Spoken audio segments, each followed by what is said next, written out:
Paul Webley's debut feature, Omaha, sets in a sun-dappled road trip through 2008 recession-era Middle America, shot with lush cinematography, starring a quietly devastated John Magaro as a single dad dragging his two young kids and their golden retriever across the heartland in a beat-up station wagon.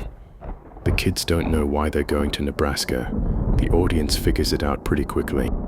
And by the time the big emotional gut punch lands, you're left wondering why a movie so determined to make you cry feels so strangely hollow. The setup is pure indie misery porn 101. Dad wakes the kids in the dead of night, tells his daughter Ella to pack only what she'd grab if the house was burning down, and hits the road just as the sheriff shows up to repossess their home. Mom's already dead, money's gone.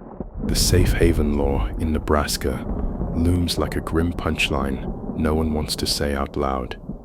Along the way, we get the greatest hits of indie road trip cinema, like gas station Lunchables drama, hotel pool frolics, kite flying on salt flats, fireworks, zoo visits, and plenty of meaningful stares into the middle distance, while the movie's score lays on the generic uplift like cheap frosting. Magaro is excellent, as always. His face does more heavy lifting than most scripts manage with pages of dialogue. The two child actors, especially Belle Wright, are genuinely impressive. They carry the film's emotional weight with subtle confusion, big sister responsibility, and that heartbreaking sense of childhood innocence slowly curdling.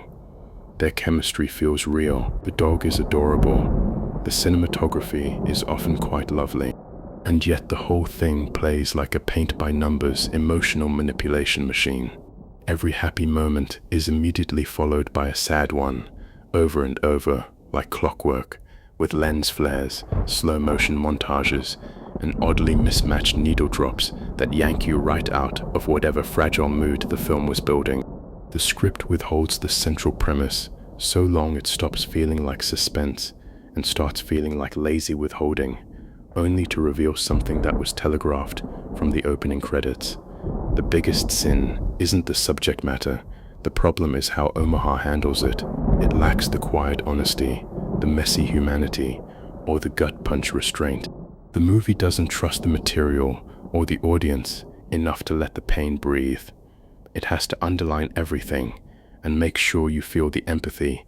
By the end, the film tries to land on something about universal empathy being apolitical, which feels like the safest possible cop-out. What could have been a raw, unflinching look at a desperate father and a broken system instead feels like a well-meaning but mechanical tearjerker that mistakes pretty pictures and strong performances for depth. This movie mistakes familiar signifiers and emotional button-pushing for genuine insight. It wants to break your heart so badly that it ends up breaking your suspension of disbelief instead.